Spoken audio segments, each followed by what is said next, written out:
Assalamualaikum warahmatullahi wabarakatuh. Kami dari Kumpulan 4 ingin membentangkan tentang pengharaman arak menurut pensyarah.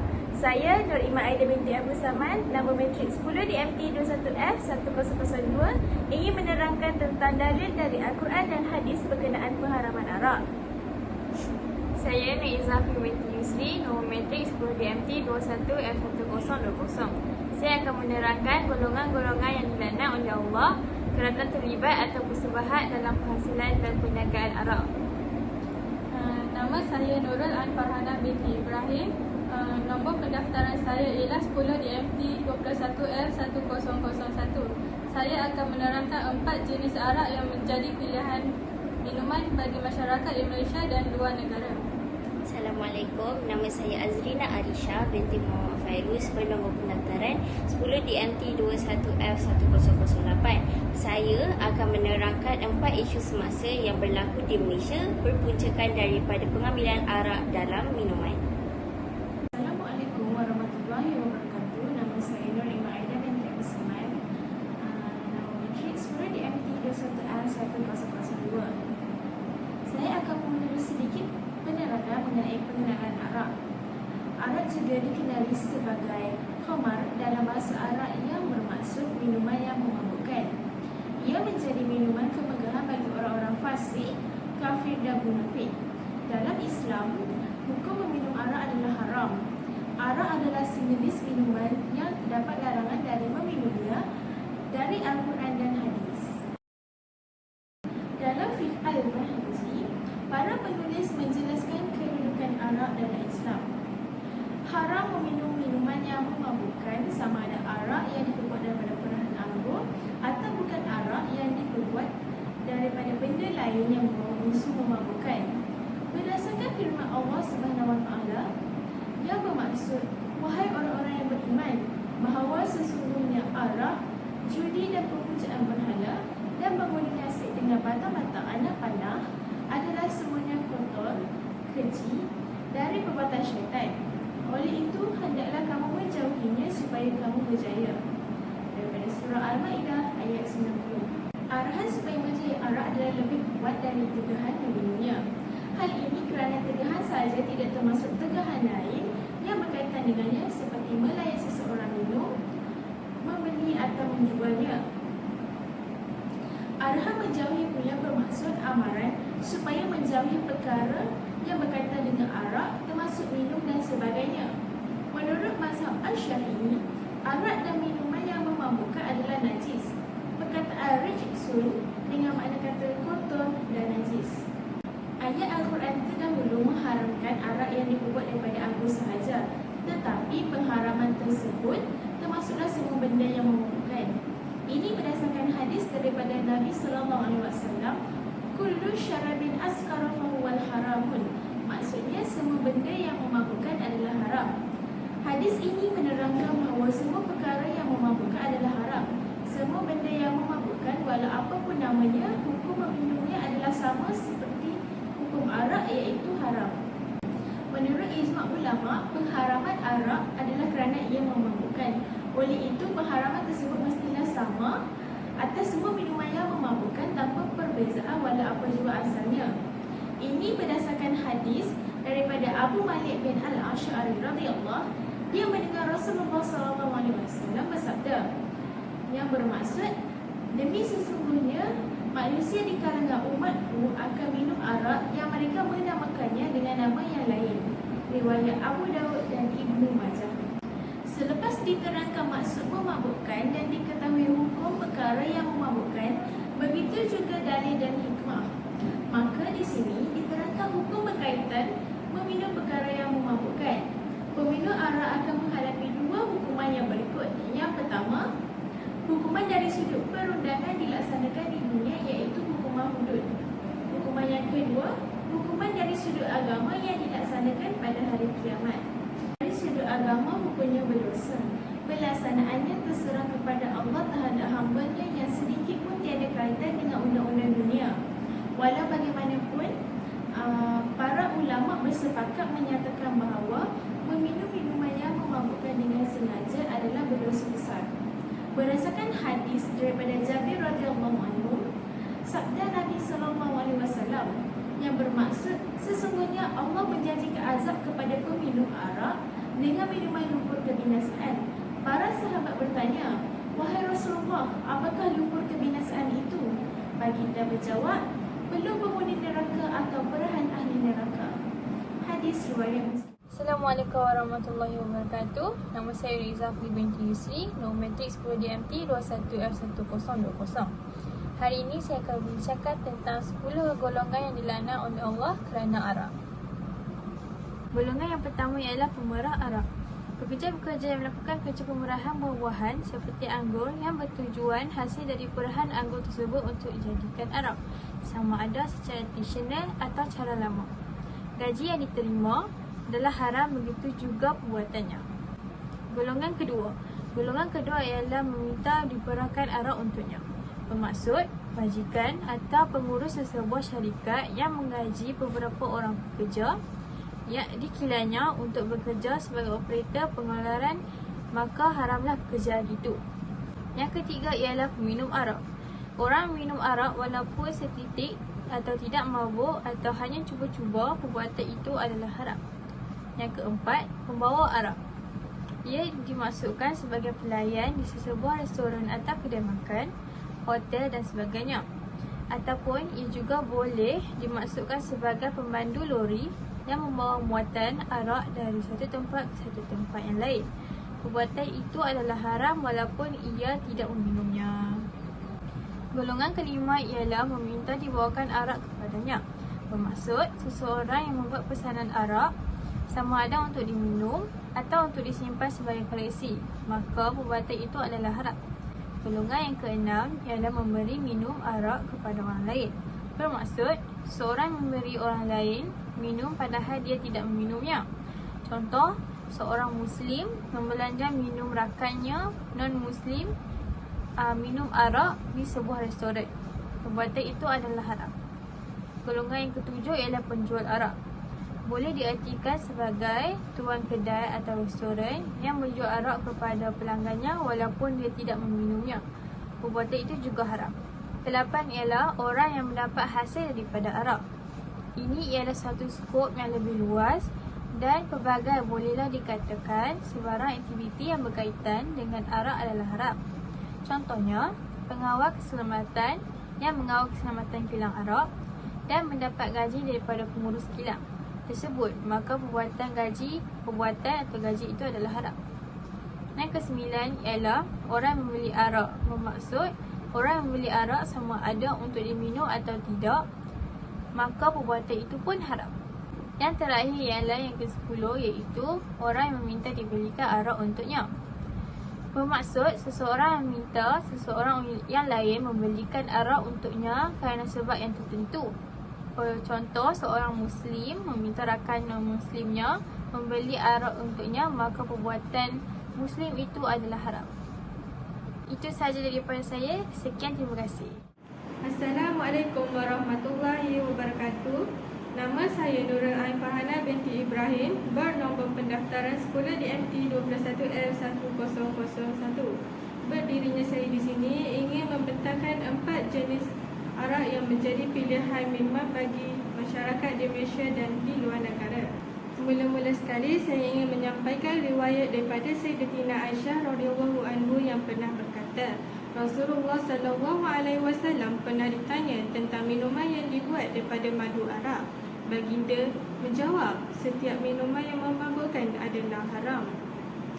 Jadi berdasarkan jenis-jenis arak yang saya kaji, pertamanya ialah win. Win adalah minuman yang dibuat daripada penampaian jus anggur. Nama lain bagi penampaian adalah fermentasi dan pemerapan. Keseimbangan kimia semula jadi bagi anggur adalah seperti mereka yang boleh menampai tanpa tambahan gula, asid, enzim atau nutrien lain. Selanjutnya, win dihasilkan dengan menampai anggur hancur menggunakan pelbagai jenis yeast yang memakan gula yang terdapat dalam anggur dan menukarkan mereka kepada alkohol. Pelbagai jenis anggur yang ketegangan bagi yeast adalah digunakan bergantung pada jenis win yang dihasilkan. Jenis arak yang kedua adalah bir. Bir adalah minuman beralkohol kedua di dunia dan paling meluas diminum serta minuman ketiga paling disukai keseluruhan selepas air dan teh. Ia dihasilkan oleh pendidihan dan penyampaian kaji atau barley. Kebanyakannya ianya diperolehi dari bijirin. Bijirin yang paling biasa digunakan adalah barley. Walau bagaimanapun, gandum, jagung dan beras juga digunakan secara meluas untuk membuat minuman arak yang dinamakan bir ini. Seterusnya, jenis arak yang ketiga ialah whisky. Whisky adalah sejenis minuman yang beralkohol yang diperbuat daripada penampaian biji rin yang dilumat.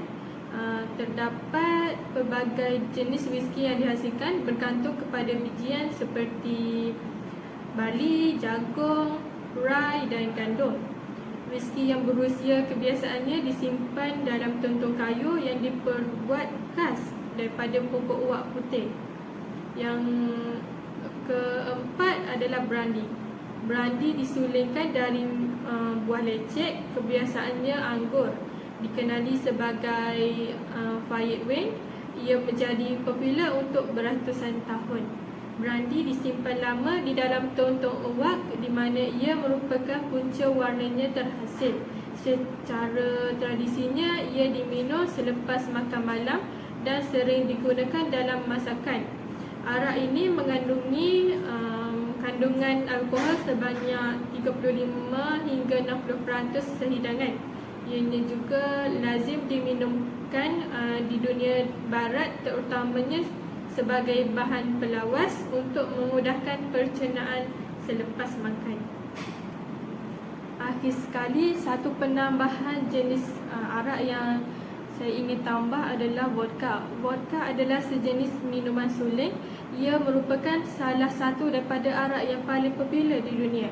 Vodka diperbuat daripada penampaian bahan-bahan seperti bijian, rye, gandum, kentang, anggur dan gula ubi. Ia bersifat jernih, tidak berbau dan tawar. Vodka juga merupakan arak neutral yang boleh diadun dan tidak meninggalkan sebarang bau kepada peminum. Itu sahaja daripada saya. Sekian, terima kasih. Hai, Assalamualaikum. Nama saya Azrina Arisha binti Muhammad Fairuz, bernombor pendaftaran 10 DMT 21F1008. Hari ini saya ingin membentangkan soalan yang keempat, iaitu isu semasa yang berlaku di Malaysia yang berpuncakan daripada pengambilan arak. Kurang didikan atau perhatian daripada keluarga, maksudnya apabila ibu bapa mereka kurang memberikan perhatian kepada anak-anak mereka, jadinya kurang konsentrasi yang boleh membuatkan kemerosotan prestasi pelajar. Yang second, ponteng sekolah yang boleh mempengaruhi pencapaian sekolah. Contohnya masa dekat sini, bila anak-anak dia cakap dengan ibu bapa dia yang sebenarnya dia nak pergi sekolah, tapi dia pergi ponteng sekolah di belakang ibu bapa mereka. Contohnya ponteng sekolah diorang pergi melepak ke, lepas tu diorang mengambil air arak lah, pengambilan arak ni sebab dia nak buat belakang ibu bapa dia kan. So daripada ponteng sekolah ni lah dia dapat melakukan perkara-perkara tersebut. Okay, last kali is penglibatan pelajar dalam kes jenayah. Maksudnya bila dia ambil pengambilan arak ni, dia akan melakukan kes-kes jenayah lah, terutamanya pelajar-pelajar sekolah lah. Dia ambil contohnya dia pergi merompak ke, dia pergi buat perkara-perkara yang haram lah di sisi Islam tanpa pengetahuan daripada ibu bapa mereka.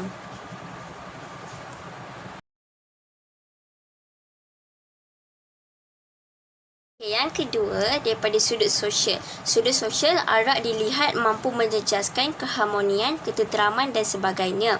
Contohnya kat sini kita dapati kalau ada memandu ataupun mandu yang tengah memandu kereta dalam keadaan yang mabuk hingga boleh mengakibatkan kemalangan. Contohnya bila keadaan mabuk ni dia tidak dapat berfikir dengan secara yang waras.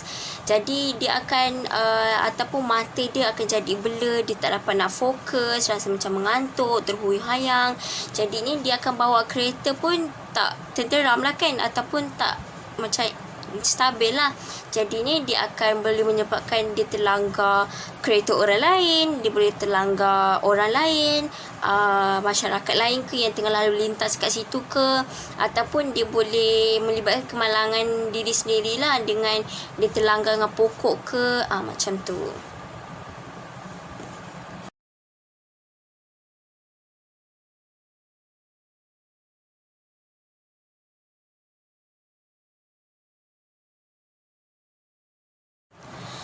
Okey, yang ketiga daripada sudut fizikal. Sudut fizikal contohnya seperti dalam keadaan mabuk, keracunan dan kemurungan. Contohnya kebanyakannya bila seseorang itu dia mengambil arak, dia mesti rasa stres, dia tengah depres, dia tak nak bercakap dengan orang.